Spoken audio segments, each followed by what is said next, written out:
The best booster box to pick up in 2025. Which one will it be? Now, this whole video is about what booster box is going to perform the best over the next 12 months. I'm going to give you a heap of examples up on the screen here, and then we're going to narrow it down to just one booster box, which in my opinion is the best booster box to pick up in 2025 because I think it'll see the biggest percentage growth over the next 12 months. And that's what this video is all about. Not dollar growth, but percentage growth. Because what I mean by that is, for argument's sake, you could buy an Evolving Skies booster box and it could probably grow $800 to $1,000 in the next 12 months.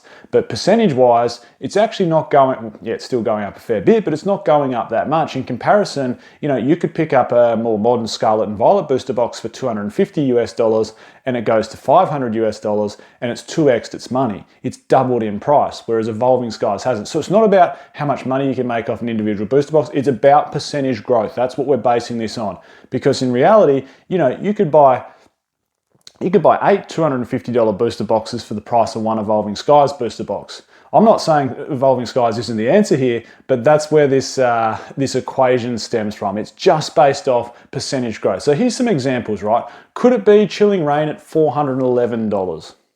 Chilling Reign, solid pickup. Could it be something more like Lost Origin at $491? So knocking on the door of $500 US Lost Origin. Now, could it be Brilliant Stars?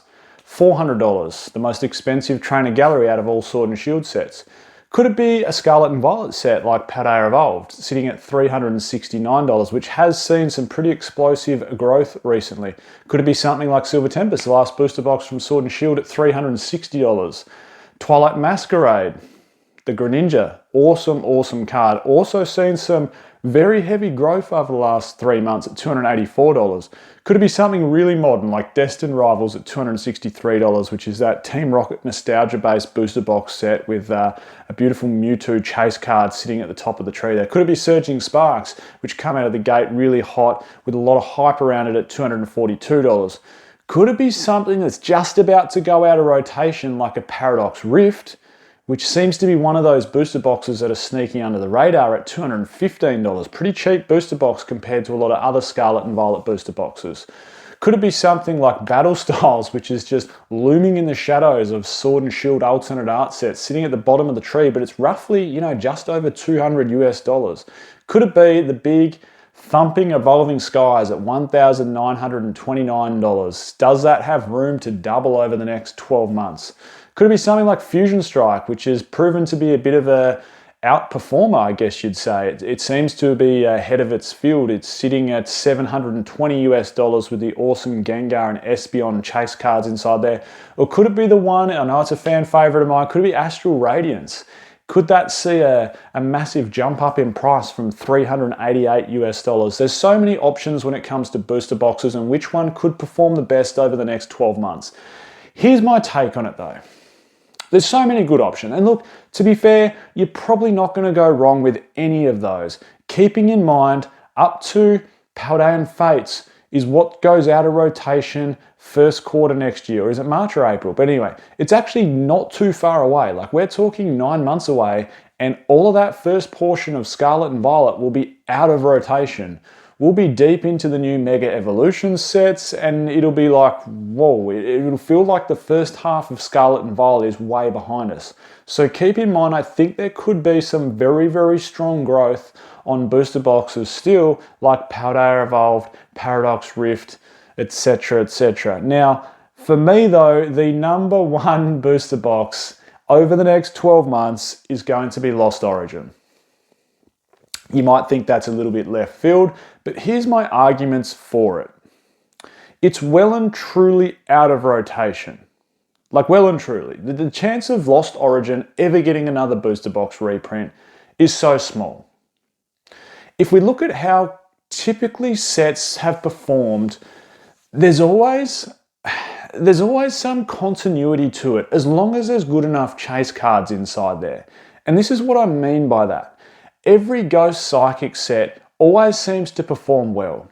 Whether we go all the way back to something like Holland Phantoms from EX era with Mewtwo on the booster box art, performed really well. Whether we go back to XY Phantom Forces, which was a heavy Gengar based set, performed really, really well. We fast forward to Fusion Strike, and what do you know? Even though it was underrated for a fair period of time, it performed really, really well. I feel like there's something special about this ancient world. It seems to hook people in, just like there's something special about that Ghost Psychic world. People like the ancient side of it. People like, okay, Evolving Skies, people like that dragon side of it as well. You know, think of sets like Dragon Exalted, etc. But something about that ancient that draws people in. And, you know, if we look at, say, XY Ancient Origins, you know, there's a pretty clear example of a set that's been going absolutely gangbusters as it just gets older and older. And that's what's going to happen with Lost Origin, in my opinion. It's going to get older and older. The theme behind the set is really, really good. Coupled with that, think about the chase cards inside there. Before I even touch on the trainer gallery, we've got two absolute bangers sitting at the top of the tree. If we look at them here, of course, the Giratina by Shinji Kanda is an absolutely phenomenal Pokemon card. If you think of the top 3 chase cards from the whole era of Sword and Shield, I think this one has to get a mention. Of course, the Umbreon VMAX from Evolving Skies is going to be sitting at number 1. You know, perhaps Gengar or Giratina or Rayquaza VMAX from Evolving Skies might be battling it out at number 2. But Giratina, if it doesn't get number 2 spot, it's got to be sitting at number 3 spot as, you know, one of the top 3 chase cards from the whole era. So that is really, really important. Now, coupled with that, there's also a second big chase card in the main set, which is that gorgeous Aerodactyl card. That is a really, really good looking Pokemon card. It encompasses everything that an alternate art card should be. It's a fantastic looking card. Double over on that, and you've got the Giratina in a PSA 10. These aren't the easiest cards to grade. They're sitting, I think, at about a 50, look, better than Scarlet and Violet, but I think they're sitting at about a 55% gem rate. The Giratina is over a $1,500 US card in a PSA 10, and the Aerodactyl is over a $300 US card in a PSA 10. So there is a little bit of a grading play, particularly on that Giratina, coupled to the chasers there. Now, I've mentioned for a while that if a set is a one-hit wonder, now think about Burning Shadows, right? It can come out of the gate really, really hot as a one-hit wonder, as in it rides the coattails of the one chase card inside there.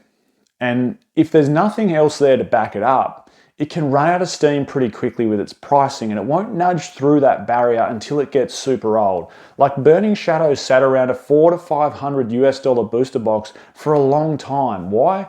Because there wasn't enough steam to push it through that barrier. There wasn't enough chase cards inside there to push it through that barrier. If there was only Giratina sitting inside Lost Origin, it would probably suffer the same fate. It's a little bit like Silver Tempest in my opinion. Yes, Silver Tempest has got a nice trainer gallery, but unless you pull that gorgeous Lugia card, it feels like a bit of a boom or bust set. And Lost Origin doesn't suffer that fate. It's strong. Now, moreover than that, other than having the gorgeous Giratina and the stunning Aerodactyl card, it's also got a Pikachu-themed trainer gallery. And not only are there Pikachu cards inside the trainer gallery, there's more Gen 1 fan favorites inside there. The Gengar is an awesome looking card. There's a Charizard chilling on the lap of Lance inside there. You've also got a Snorlax. Don't forget that one, a Snorlax from an original 151 trainer gallery card inside there. 3 Pikachu trainer galleries, and more than that, you've also got these cool like goldy greeny colored. Now, I'm not a huge fan of the, or gold and black sort of colored, I'm not a huge fan of these gold cards, but in the trainer gallery here, they actually work. The Mew and the Pikachu gold trainer gallery cards are a cool little hit, I think, if you get one. So this is why I think this box is going to perform really, really well. There's a couple of reasons. If I would add some more weight to this, I also think it's a great booster box still at a reasonable price point for streamers to open. You know, when you think about the audience that's going to buy this booster box in the future, there's a few things that can happen. Investors could buy it off investors just to invest. And that sounds like a stupid sentence because I've said investing 3 times, but that is exactly what happens. Sometimes it just changes hands to the next investor because they feel like they're going to make more money off it, and then they'll move it on to the next investor just to invest. Like, That happens. It does. I think you've got your head buried in the sand if you think that doesn't happen. That's one form of selling that booster box.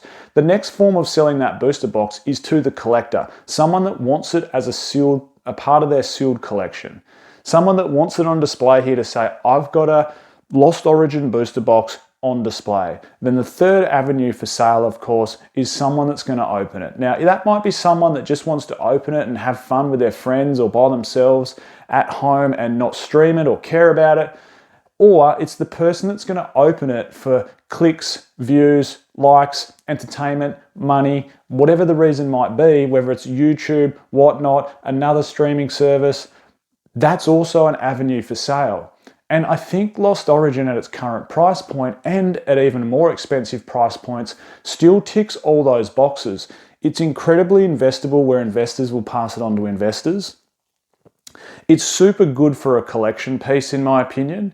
And I think it's still a very openable set. It's super fun to open because there's tiered chasers inside it. You're guaranteed at least to get a couple of trainer galleries, if not 3 or 4. You're going to get Vs and Vmaxes and rainbows. And look, love them or hate them, rainbows are in there. And on top of that, you got that tiered chase for that Giratina hunt or that Aerodactyl hunt. Whereas if you pull those cards in an alternate art, your stream's just going to light up. Like, it's going to be so much fun. So at $491 US, I think we'll see the most percentage growth out of Lost Origin over the next 12 months.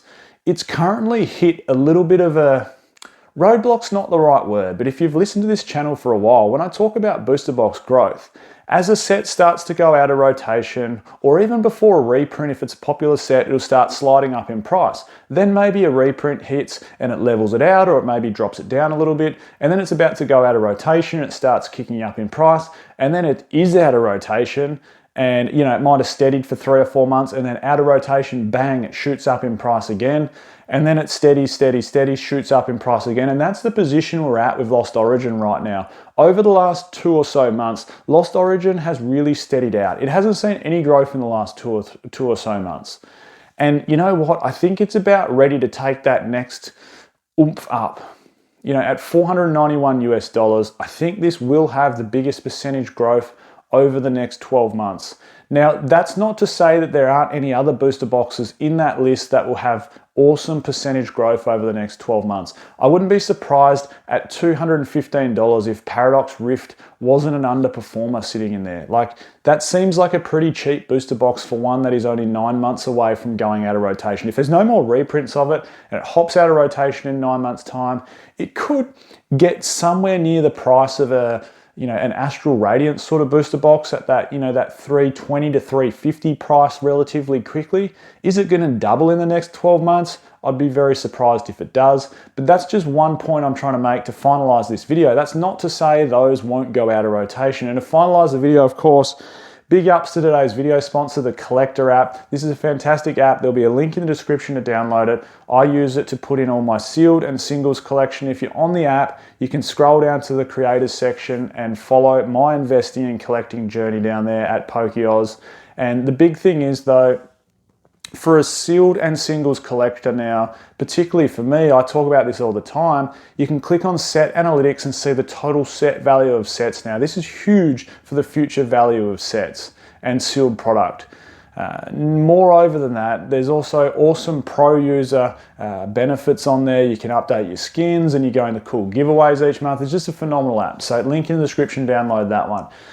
I'm Michael, this is PokeOz. Catch everyone next time.